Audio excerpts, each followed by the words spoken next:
4, 3.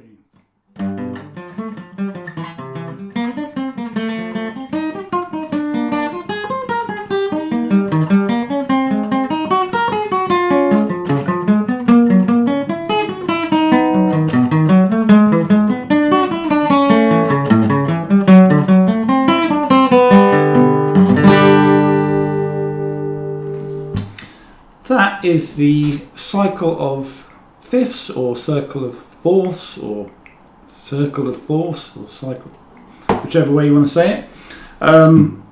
Very well known harmonic sequence, chord progression that I've been practicing because it helps with jazz and a lot of other things.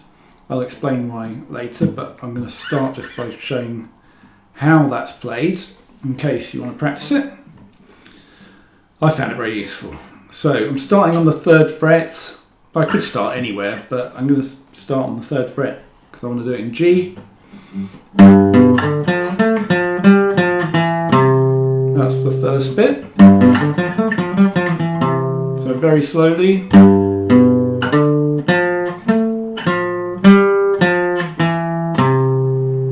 And that is basically G7, or G9 really. That's G7. And then we add the 9 and resolve to C. That's BC, chord of C. So I'm shifting, but maybe you can stretch. And you could also, if you want to, not stretch at all. You could just play the 9th over on the other string.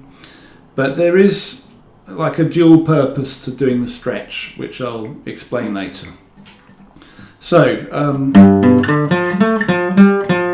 once you've resolved to C, you do a C7, add the 9, and resolve to F. So we've gone from G to C to F, that's upper 4th each time. It's pretty much the same shape. That's the 7 chord, add the 9, come down and resolve. And then what's a 4th above F? It's B flat.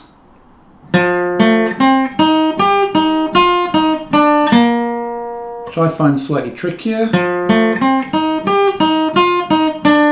It's a different shape, of course, because of the tuning of the B string. And then from B flat, it's going to go to E flat, 4th above B flat.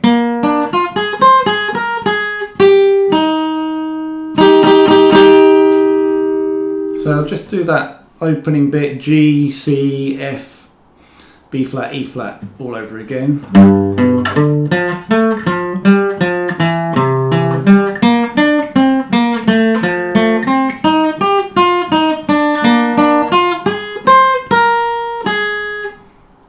E flat, and then I go down.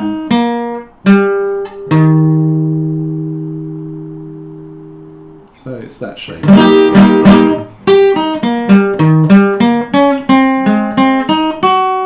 So new pattern.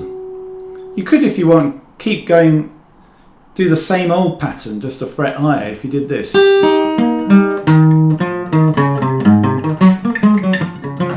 But I want to practice as many patterns as I can in a short space of time, so I go.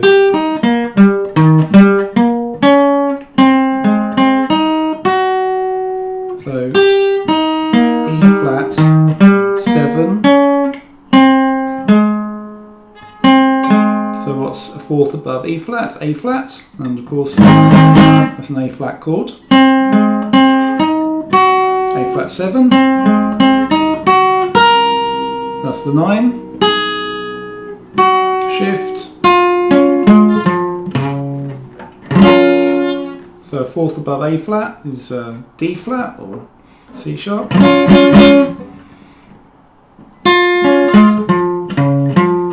7th.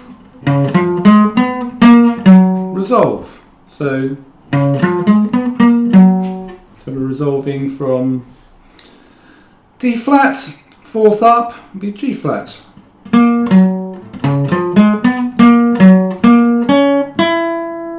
7th, 9, and then that just repeats until you get down to the bottom. So from the D flat 7, 9, shift down, next chord, next resolution, this shape, add the 7th, resolve, 7, 9th again, shift down,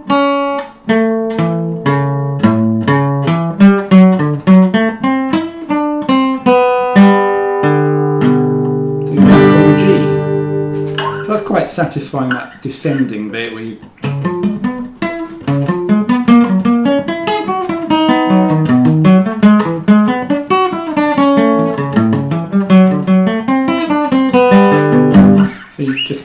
you can just do that wherever you are on the fretboard if you happen to hit one of those shapes.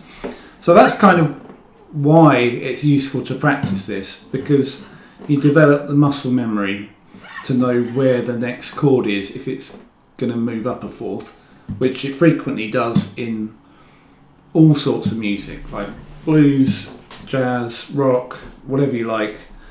Going up a fourth is the most common chord shift, I should think. Going back to why I do the shift. So why bother shifting or stretching when you can play the 9th there? Well, in jazz they quite often play a flat 9 to make the the 7 chord a bit more funky.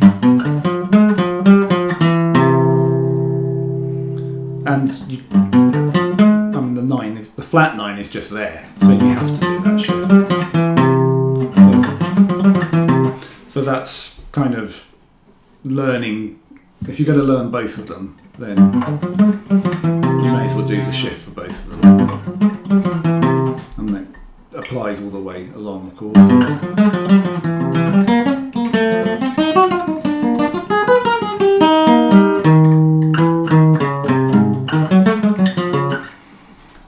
You can make up your own fingerings and ways of getting from one place to another for both the flat 9 and the 9, or you could even look at not having a 9 at all and just doing the octave. How would you do that? Maybe something like that. But the important bit is that you're practicing the resolution. So that's the resolution. So another thing you can do is, instead of just playing straight quavers, you could play jazz quavers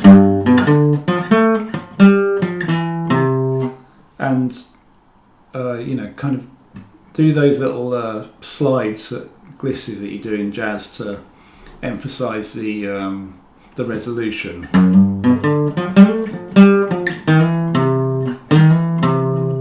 Resolution to C.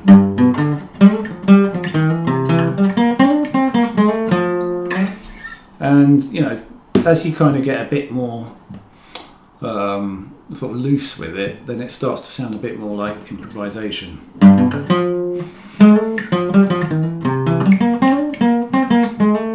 You can imagine how that would fit into a improvised solo.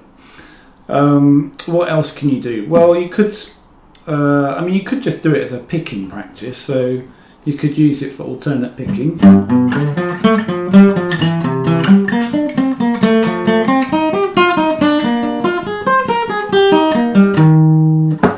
Which is quite a nice exercise, or what I was doing before was just sweeping it more. Which is, in theory, I think you can go a bit faster. So you could use it as a kind of speed exercise as well. But yeah, that's it really. That is the cycle of fifths or fourths, however you want to look at it. And hopefully that's useful to someone.